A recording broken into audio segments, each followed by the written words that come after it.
UP और उत्तराखंड की खबरों के लिए एबीपी गंगा को सब्सक्राइब करें और बेल आइकन दबाएं।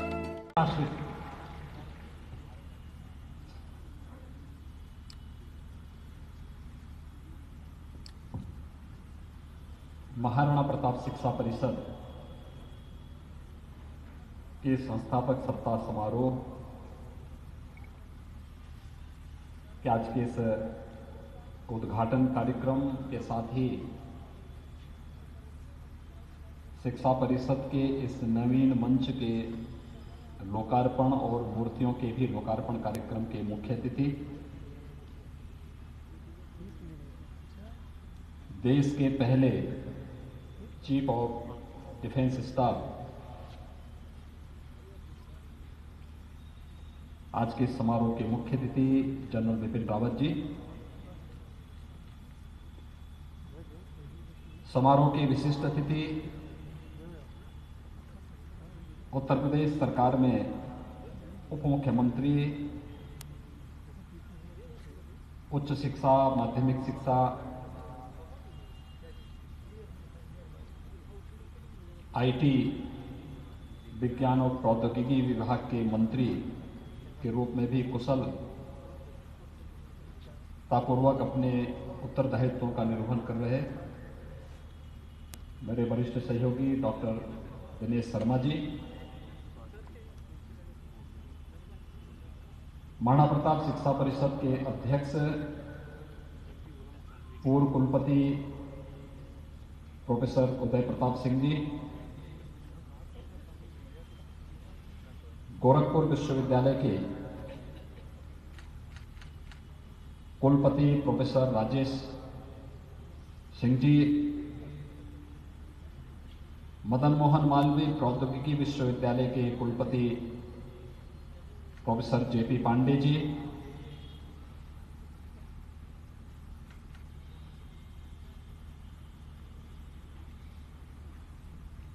गुरु Gorakhnath institute of medical sciences के director major general Atul Vajpayee ji, Guru Gorakhnath चिकित्सालय के निदेशक ब्रिगेडियर केपीबी सिंह जी,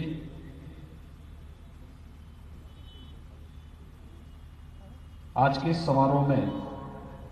उपस्थित महाराणा प्रताप शिक्षा परिषद के हमारे सभी पदाधिकारीगण,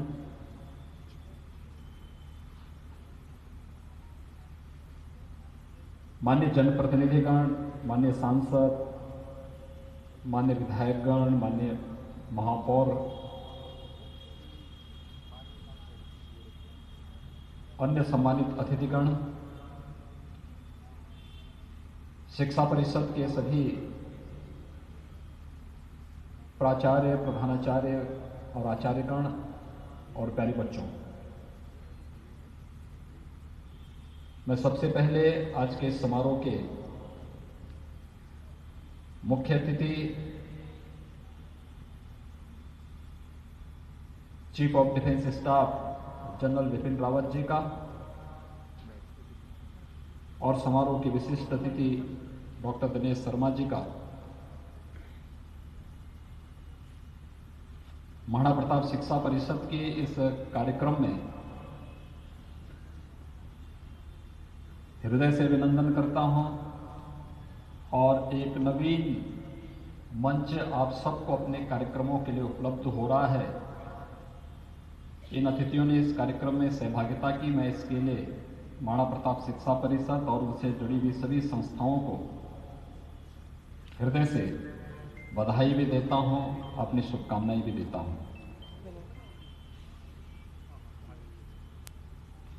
हम सब जानते हैं कि यह वर्ष महाराणा प्रताप शिक्षा परिषद का 28वां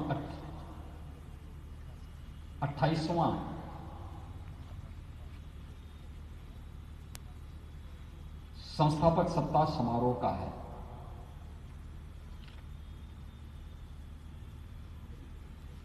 अगले 10-11 वर्ष के दौरान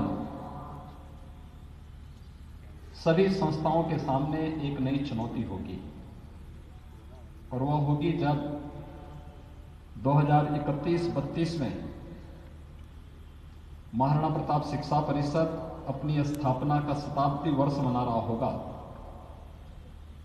उस समय महाराणा प्रताप शिक्षा परिषद और उससे जुड़ी हुई संस्थाओं को इस 10-11 वर्षों के दौरान कौन से लक्ष्यों को प्राप्त करना है, किन चुनौतियों का सामना करना है। ये चुनौती आपके व्यक्तिगत जीवन की हो सकती है, सामाजिक जीवन की हो सकती है और राष्ट्रीय जीवन की भी हो सकती है। इन सब में आपकी क्या भूमिका होगी, इन सभी का सामना करने के लिए आप सबको अपने आप को तैयार करना होगा।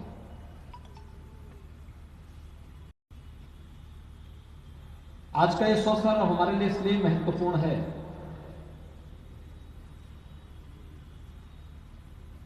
कि एक नवीन मंच के साथ ही महाराणा प्रताप शिक्षा परिषद के संस्थापक ब्रह्मलीन महंत दिग्विजय नाथ जी महाराज और अपने पूज्य गुरुदेव की शिक्षा, स्वास्थ्य और सेवा के उस प्रकल्प को पूरी तन्मयता के साथ अपनी साधना का हिस्सा मानने वाले मेरे पूज्य गुरुदेव और गोरक्ष पीठाधीश्वर ब्रह्मलीन महंत अविद्यनाथ जी महाराज, जिन्होंने एक लंबे समय तक गोरक्ष पीठ के माध्यम से महाराणा प्रताप शिक्षा परिषद को एक नई ऊंचाइयां प्रदान करने का कार्य किया था, आज इन सब की प्रतिमाएं भी इस मंच पर स्थापित हुई हैं। उनका लोकार्पण अभी समारोह के मुख्य अतिथि, विशिष्ट अतिथि, अन्य गणमान्य अतिथियों की उपस्थिति में आज यहां पर संपन्न हुआ है। ये प्रतिमाएं केवल प्रतिमाएं नहीं हैं, ये हमारी प्रेरणा भी है, जिनके व्यक्तित्व और कृतित्व से हमें समाज जीवन में, राष्ट्रीय जीवन में, व्यक्तिगत जीवन में भी एक नई ऊर्जा,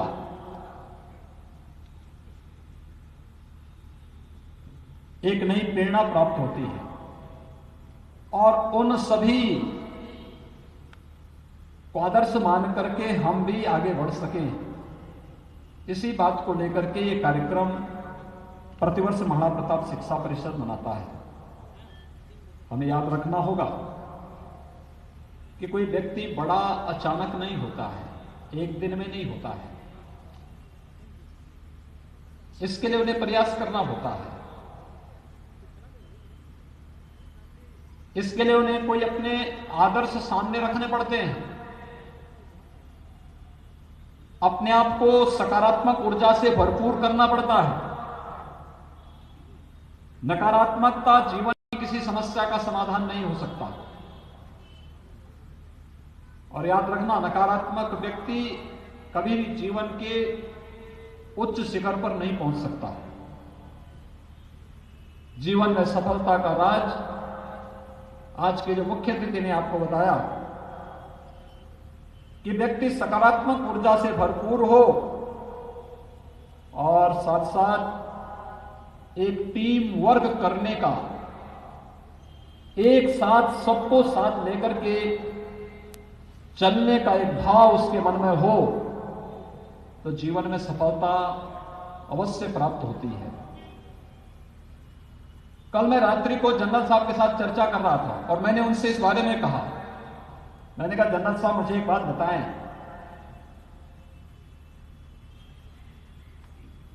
कि देश की सीमाओं की रक्षा करता हुआ हमारा एक सैनिक जब उन दुर्गम क्षेत्रों में देश की सीमा की रक्षा करता है, जहां पर वर्ष भर बर्फ पड़ा रहता है, कैसे संभव हो पाता है? एक दिन, 2 दिन, 4 दिन व्यक्ति गया, उसने एक सामान्य घटना को लेकर के या वहां पर मौज मस्ती की दृष्टि से जा सकता, रह सकता है,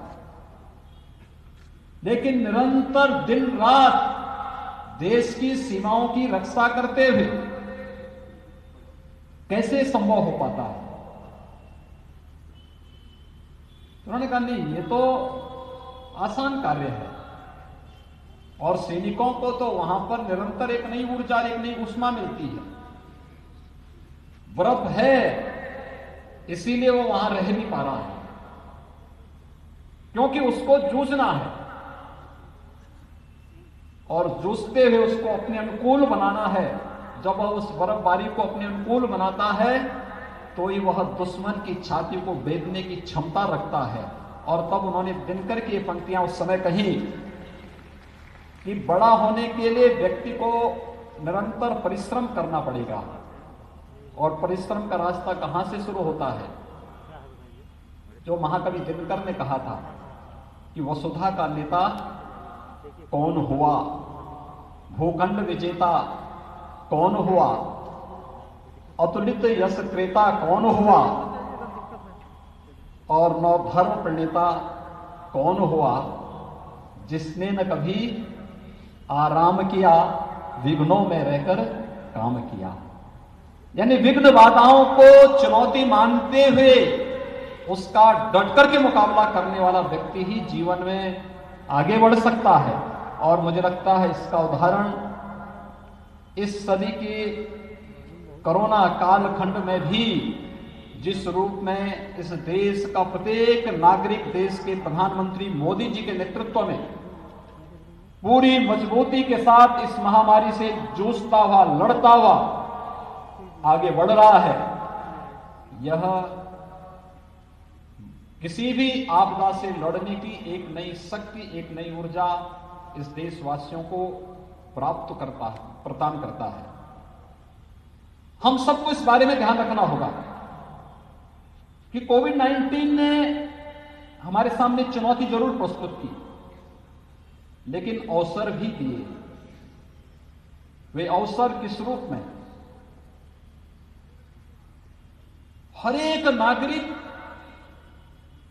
बचाव के साथ साथ उन रास्तों को तलाश करने के लिए भी,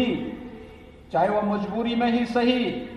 और चाहे कार्य पद्धति को आसान करने के लिए सही, उसने तकनीक के महत्व को समझना प्रारंभ किया, तकनीक से जुड़ा। आज जब मैं किसी बच्चे से मिलता हूं, मैं उससे बोलता हूं वे स्कूल नहीं गए, वो कहता नहीं। तो मैं कह रहा हूं इसका मतलब तुमने स्कूल छोड़ दिया है? वो कहता नहीं, छोड़ा नहीं, हमारी तो ऑनलाइन क्लासेस चल रही हैं, हम वर्चुअली क्लास अटेंड कर रहे हैं। छोटे छोटे बच्चे आज इस बात को बोलते हैं। यानी इसका मतलब उसके मन में एक ललक है और वह वर्चुअली या ऑनलाइन क्लास अटेंड करके आज अपने पाठ्यक्रम को आगे बढ़ा रहा है। और मैंने इस बात को भी देखा, बहुत सारे बच्चे जब आते हैं कहते हैं कि हमारे स्कूल कब खुलेंगे, अब हम फिजिकली भी जाना चाहते हैं स्कूल, क्योंकि बहुत सारी चीजें ऐसी हैं जो जनरल साहब ने कहा कि बहुत सारी चीजें ऐसी हैं जो क्लासरूम में बैठ करके ही हम उन कॉन्सेप्ट को क्लियर कर सकते हैं। केवल गूगल के माध्यम से, ऑनलाइन से वो संभव नहीं हो सकती। उन लोगों, उन सभी चीजों को एकदम स्पष्ट करने के लिए आज बच्चों के मन में एक नई ललक देखने को मिली है, और उस नई ललक को देखने के लिए ही हम सबको आगे बढ़ना होगा। याद रखना, कोविड-19 के बारे में केंद्र और प्रदेश सरकार अपने स्तर पर पूरा प्रयास कर रही है, बचाव का, जागरूकता का। आने वाले समय में वैक्सीनेशन भी हो, इसकी भी तैयारी है। लेकिन जब कोई वायरस एक बार आ जाता है तो लंबे समय तक बचाव का रास्ता जनता को सतर्कता के माध्यम से ही निकालना होगा। और इस सतर्कता का रास्ता आप सभी लोगों के लिए इसलिए महत्वपूर्ण है क्योंकि पूर्वी उत्तर प्रदेश ने इंसेफ्लाइटिस जैसी महामारी से एक बड़ी लड़ाई लड़ी है, और इंसेफ्लाइटिस के खिलाफ उत्तर प्रदेश की इस लड़ाई ने सफलता की नई ऊंचाइयां इस वर्ष प्राप्त की। 1977 से लेकर के 2017 तक कोई वर्ष ऐसा नहीं था जब प्रदेश के अंदर 600 से लेकर के 1500 मौतें केवल 3 महीने के अंदर होती थी। हर महीने भर जुलाई से लेकर के सितंबर के बीच में इतनी मौतें हो जाती थी। लेकिन पिछले 3 वर्षों के दौरान हम लोगों ने प्रदेश के अंदर अंतर विभागीय समन्वय, स्वच्छ भारत मिशन, स्वच्छता के प्रति लोगों को जागरूक करना, शुद्ध पेयजल की आपूर्ति करना, अंतर विभागीय समन्वय के माध्यम से हर एक विभाग को जवाबदेही के साथ कार्यक्रम को आगे बढ़ाना और जन समुदाय को उसके साथ जोड़ने का परिणाम रहा कि इंसेफ्लाइटिस की मौतों पर 95% नियंत्रण करने में प्रदेश सरकार को सफलता प्राप्त हुई। इसलिए क्योंकि स्वच्छ भारत मिशन प्रधानमंत्री जी के विजन का परिणाम था और इसके साथ आम जनमानस की भागीदारी हुई, वो सफलता की एक नई ऊंचाइयां प्राप्त करता हुआ दिखाई दिया। 95% मौत के आंकड़ों को नियंत्रण करने में हम लोगों को सफलता प्राप्त हुई। इसके लिए सावधानी बरतनी पड़ी, अवेयरनेस के बड़े कार्यक्रम को हम लोगों को आगे बढ़ाना पड़ा और उसी अवेयरनेस के कार्यक्रम के साथ हम लोगों ने वर्तमान में भी पब्लिक एड्रेस सिस्टम प्रदेश सरकार ने जगह जगह लगाए हैं, जो हर एक व्यक्ति से 2 गज की दूरी का पालन करने, मास्क जरूरी है इसका पालन करने के लिए उन्हें निरंतर इसका आह्वान कर रहा है। याद रखना, हमें इसका पालन निरंतर करना पड़ेगा, न केवल हम अपने पास और अपने परिवार से करें बल्कि अपने मित्रों को, अपने शुभचिंतकों को। जिस टेक्नोलॉजी का उपयोग आज आप वर्चुअल क्लास के लिए या ऑनलाइन क्लास के लिए कर रहे हैं, इसके माध्यम से भी अवेयरनेस पैदा करने के लिए आम जनमानस में भी इसको एक अभियान का हिस्सा बनाएं। और ये कार्यक्रम अगर निरंतर आगे बढ़ेगा, शासन, प्रशासन और जन समुदाय और देश का युवा अगर इस अभियान के साथ जुड़ जाएगा तो हमें सफलता प्राप्त होने में कोई देर नहीं लगेगी। और इसलिए कोविड-19 के खिलाफ देश की इस लड़ाई को आगे बढ़ाने में भी हर एक छात्र छात्रा को आगे आना पड़ेगा। हमें सोशल डिस्टेंसिंग का भी पालन करना पड़ेगा, मास्क लगाने की अनिवार्यता को भी पालन करना पड़ेगा, सावधानी और सतर्कता हर एक स्तर पर बरतने के लिए भी तैयार होना पड़ेगा। और ये कार्यक्रम अगर निरंतर आगे बढ़ेंगे तो इसका लाभ हमें प्राप्त होगा। याद रखना, यह वर्ष हमारे लिए बहुत महत्वपूर्ण है और महत्वपूर्ण इसलिए भी है, कई कारणों से है। कोरोना से जूझ रहा है पूरा देश, पूरा प्रदेश, पूरा दुनिया,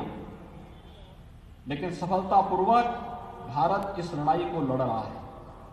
अपने नागरिकों को सुरक्षित भी रख रहा है, साथ साथ कोरोना को परास्त करने के लिए पूरी तत्परता के साथ देख रहा है। इस वर्ष देश ने अनेक उपलब्धियां हासिल की।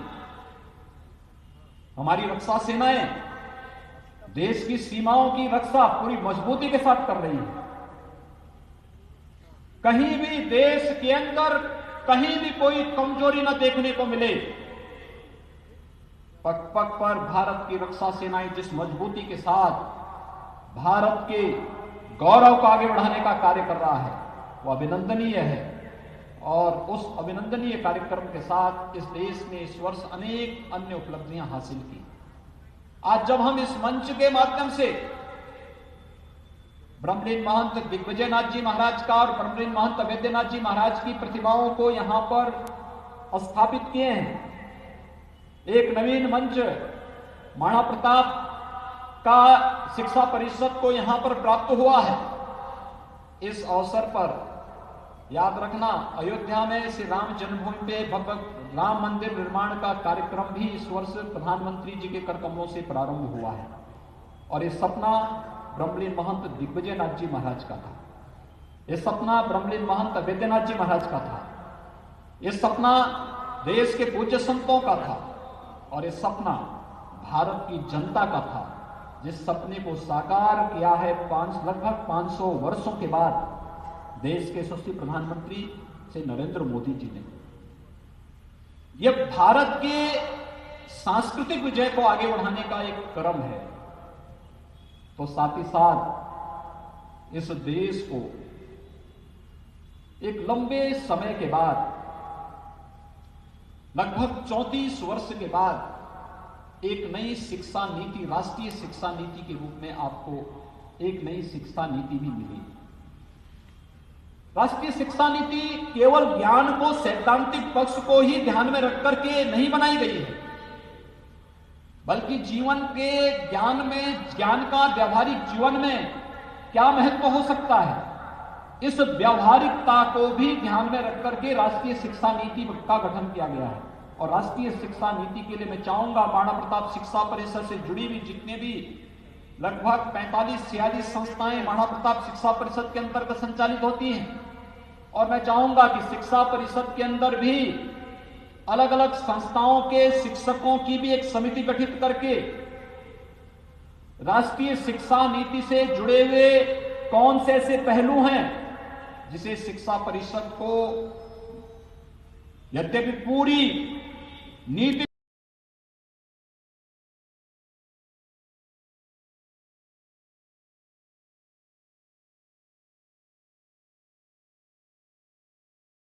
इसको ध्यान में रख करके भी शिक्षा परिषद को राष्ट्रीय शिक्षा नीति की सफलता और राष्ट्रीय शिक्षा नीति के माध्यम से भारत को दुनिया के अंदर फिर से विश्व गुरु के रूप में स्थापित करने के प्रधानमंत्री जी के उस सपने को साकार करने में अपना योगदान देना है। और इसके लिए महाराणा प्रताप शिक्षा परिषद को एक नई ऊर्जा के साथ आगे आना होगा। कोविड-19 का खतरा टला नहीं, लेकिन सावधानी और सतर्कता बरतते हुए, तकनीक का भरपूर उपयोग करते हुए एक सकारात्मक ऊर्जा के साथ हमें आगे बढ़ना पड़ेगा। और आगे बढ़ने के लिए लक्ष्य निर्धारित करेंगे। आगामी 10-11 वर्ष के प्रत्येक वर्ष इन लक्ष्यों को आपको प्राप्त करना है। इन 12 वर्षों के दौरान, जब आने वाले 11 वर्ष के दौरान, जब 11 वर्ष के बाद महाराणा प्रताप शिक्षा परिषद अपना शताब्दी वर्ष मना रहा होगा, शताब्दी वर्ष के दौरान उस समय आपके लक्ष्य क्या होंगे और उन लक्ष्यों को प्राप्त करने की दिशा में आपके जो प्रयास इस दौरान होने हैं, उन्हें प्रतिवर्ष उनका आकलन करना, उनकी समीक्षा करना, उन लक्ष्यों को प्राप्त करने में कहां पर किस प्रकार की मेहनत की आवश्यकता है, उसके अनुरूप आप सबको तैयार होना होगा। और इसके लिए मैं शिक्षा परिषद के सभी प्रधानाचार्यों को, सभी आचार्यों को, सभी अभिभावकों को और सभी छात्र छात्राओं का भी आह्वान करूंगा, वे सभी इसके साथ जुड़ करके शताब्दी वर्ष की तैयारी के लिए अभी से कार्य करना प्रारंभ करें। और एक एक संस्था समाज के लिए, राष्ट्र के लिए उपयोगी हो सके, अन्य संस्थाओं के लिए प्रेरणादायी बन सके, इस दिशा में हमें अभी से प्रयास करना होगा। और मुझे लगता है जो ये प्रयास आपका होगा, यही प्रयास आपका अपने संस्थापकों के प्रति विनम्र श्रद्धांजलि के रूप में होगा। क्योंकि श्रद्धांजलि का कार्यक्रम एक शब्दों में वाचिक मात्र नहीं होना चाहिए, बल्कि हमारे संस्थापक क्या चाहते थे, हमारी शिक्षण संस्थाओं से कैसे नागरिक जाने चाहिए देश के लिए, इस देश का भविष्य कैसा होना चाहिए, यह तय करने का अधिकार हमारी